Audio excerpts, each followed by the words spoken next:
A few blocks from City Hall, the Philadelphia Police Department is building a new headquarters, and they wanted a sculpture for the lobby. The building is a historic Art Deco tower that was the home of the Philadelphia Inquirer newspaper. My thought was to make a huge badge studded with more than 1,000 actual police badges.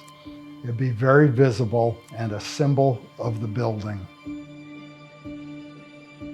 Then, George Floyd, a black man in Minneapolis, was murdered by the police. What does that have to do with equality? And I really had to rethink, do I really even want to make a sculpture for the police? I had thought of the badge as a shield, a symbol of protection. But for half the city, it's a symbol of fear and oppression.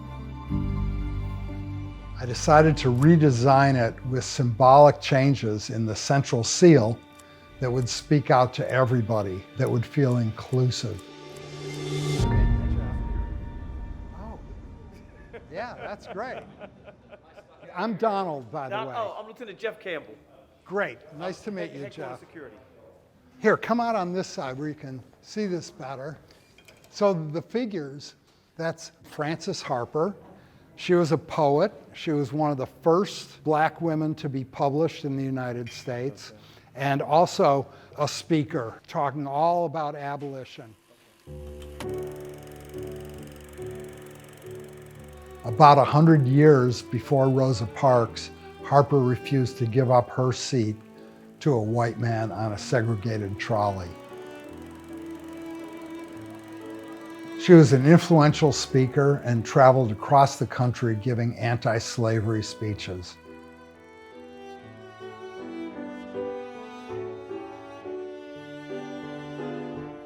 On the other side is Lucretia Mott, a Quaker woman who dedicated her life to speaking out against racial and gender injustice.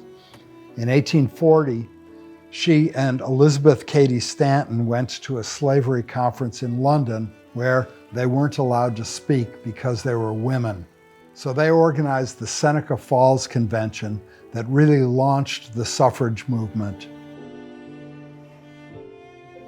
And so she's holding a cornucopia. Okay. And instead of the cornucopia being full of fruits and vegetables, it's got symbols of housing and medical care and education and liberty and justice.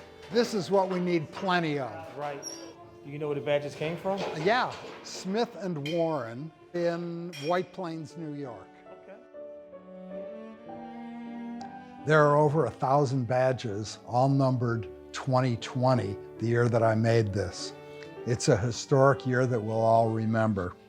It's also the 100th anniversary of when women finally got the right to vote, and the 150th anniversary of when black men got the right to vote. Perhaps this sculpture can play a small role in bringing the police and all the city's communities together.